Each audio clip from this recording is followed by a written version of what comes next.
20/4/2026 سے علم الکلام آج ہم تقابلی ادیان ہم پڑھ لیتے ہیں۔ تقابلی ادیان میں ہم نے پڑھا تھا، اگر آپ لوگوں کو یاد ہوگا، ہم نے بدھ مت کو پڑھا تھا، اور اسی طرح اس کے بعد جو سکھ مت ہے اسی کو آج جو ہے نا وہ ہم پڑھیں گے۔ سکھ مت کی کچھ وہ ہے، وہ ایک منٹ، ہاں جی یہ تو ہم نے پڑھا تھا۔ سکھ مت میں پھر 5 جو ہے نا وہ کاف وہ پایا جاتا ہے، یعنی 5 کاف سے کیا مراد ہے نا، تو ایک کیش ہے، اور ایک اس طرح کرپان ہے، اور کرپان ہے، کچا ہے، اور اس طرح کیش میرے خیال سے یہ کچھ ایسا ہوتا ہے کہ وہ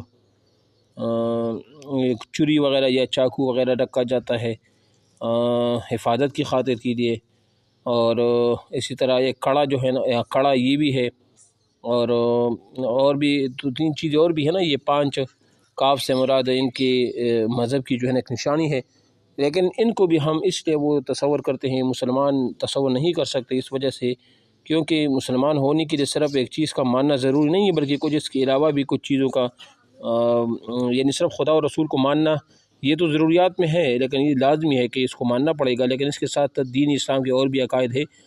لیکن چونکہ سکھ مت میں تناسخ کی عقیدے کو بھی اہمیت جو ہے نا وہ حاصل ہے، تناسخ کا عقیدہ وہ بھی پایا جاتا ہے، اور اس وجہ سے چونکہ یہ بھی اصل ہندو مذہب کی ایک اصلاحی تحریک ہے، اس لیے ہم اس کو نان مسلم میں وہ شمار وہ کرتے ہیں، ٹھیک ہے۔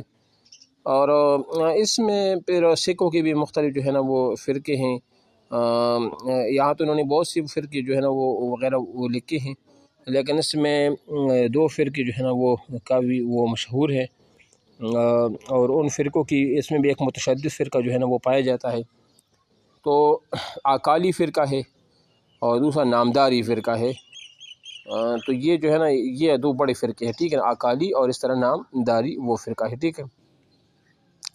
بہرحال سکھ مت میں داخل ہونے کا بھی ایک طریقہ کار ہے۔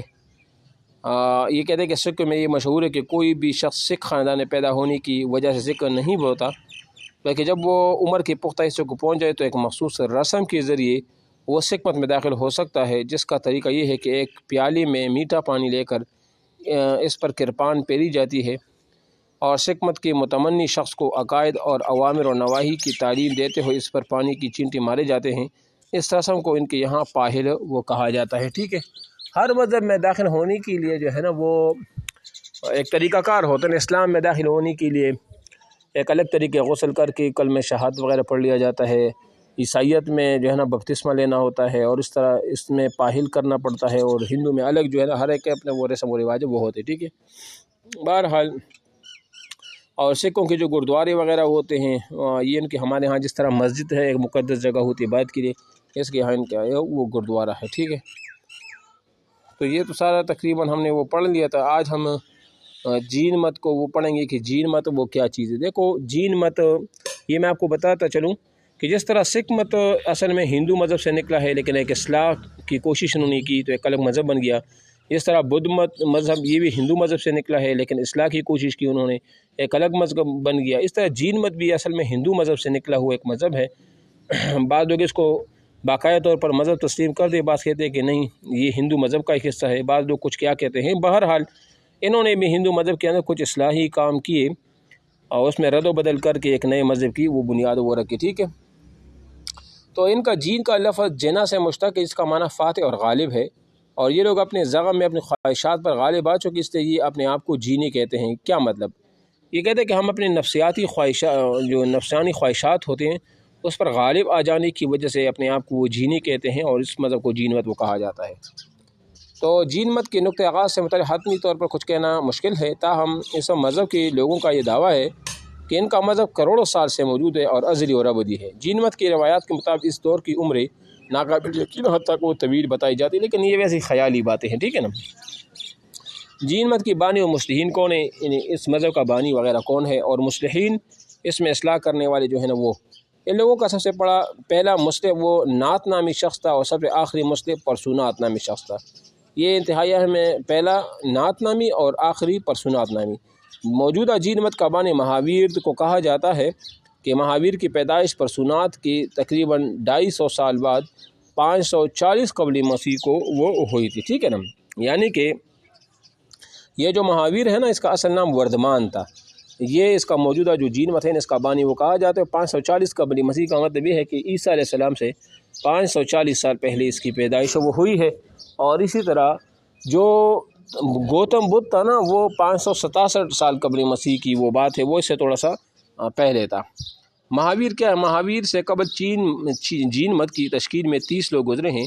خود مہاویر کی پیدائش ایک کشتری خاندان میں ہوئی۔ اس کا اصل نام وردمان، جیسے میں نے بتا دیا۔ اور کشتری خاندان میں چونکہ ہندو مذہب کے جو 4 خاندان تھے، ایک تھا برہما لوگ، کشتری اور ویش اور شودر تھے، تو یہ کشتری خاندان میں سے تھا۔ اور یہ جو آپ کو بتاتا چلو کہ یہ جو سکھ مذہب کا بانی تھا نا، گرو نانک، یہ بھی کشتری خاندان سے تھا۔ اور اس کے وردمان اصل نام تھا۔ والد کا جو نام تھا وہ سرہاوتا تھا۔ ابتدائی پرورش بڑے ناز و نام میں ہوئی۔ 30 سال کی عمر میں ہندو مت کو خیر آباد کہہ کر راہبانہ زندگی اختیار کر لی۔ راہبانہ زندگی کے حالات کی تفصیلات بہت حد تک گوتم بدھ کی زندگی سے مشابہت وہ رکھتی ہے۔ مہاویر نے اپنے آپ کو لباس کی جھنجھٹ سے آزاد کرنے کے لیے صرف ایک جوڑا اپنے پاس رکھ لیا اور کامل 12 سال اسی حالت میں گزارا اور نجات کی تلاش میں مارا پھرتا رہا۔ اسی دوران ایک مرتبہ وہ کسی درخت کے نیچے بیٹھ کر گہرے مراقبے میں مشغول ہو گیا۔ اسی وقت اس کی عمر 42 سال تھی۔ اس مراقبے میں گیان، دھیان اور نروان حاصل ہو گیا۔ اب یہ بات آپ ذہن میں رکھ لیں کہ گرو جو تانا یہ کیا نام ہے، گوتم بدھ، اس کو 35 سال کی عمر میں نروان حاصل ہوا تھا، جبکہ جین مت جو کابانی جو ہے وردمان ہے، مہاویر وردمان، اس کو جو نروان حاصل ہوا تھا، نجات حاصل ہوا دکھوں سے، آلام سے، مصائب سے، وہ 42 سال کی عمر میں، ٹھیک ہے نا۔ اچھا جی، اور راہ نجات کی تلقین دوسرے لوگوں کو بھی کرنے لگا۔ بالفاظ دیگر اس طرح مہاویر ایک نئے مذہب کا بانی بن گیا اور آج کل اس کی اصولوں پر مبنی مذہب کو جین مت وہ کہا جاتا ہے۔ یاد رہے کہ مہاویر کا انتقال 72 برس کی عمر میں جنوب بہار کے ایک مقام پاوا میں وہ ہوا، ٹھیک ہے۔ اچھا جی، اب جین مت کی تعلیمات کیا ہے؟ یہ کچھ اسلام کی تعلیمات ہوتے ہیں نا کہ آپ نے کیا کرنا ہے، کیا نہیں کرنا ہے۔ جین مت کے میں سے کچھ تعلیمات ہوتے ہیں۔ تو جین مت میں اطمینان قلبی اور نروان حاصل کرنے کے لیے کہ آپ کا دل کیسے مطمئن رہے گا، آپ کو نجات کیسے حاصل ہوگا، مہاویر کے ذکر کردہ 2 طریقے اختیار کی جاتے ہیں، جن میں سے ایک سلبی طریقہ اور دوسرا ایجابی۔ سلبی طریقہ مطلب کہ آپ نے کیا کچھ نہیں کرنا، اور ایجابی طریقہ یہ ہوتا ہے کہ آپ نے کیا کچھ کرنا ہے۔ یہ 2 طریقے، جس طرح ہمارے ہاں اسلام میں امر بالمعروف اور نہی عن المنکر ہے نا، کہ نیکی کی طرف بلاتے رہو اور برائیوں سے لوگوں کو منع کرو، اسی طرح ان کے ہاں سلبی طریقوں کو برائیوں سے منع کرنا اور ایجابی طریقہ نیکیوں کی طرف بلانا، یہ ہے، ٹھیک ہے۔ یہ ہو گیا۔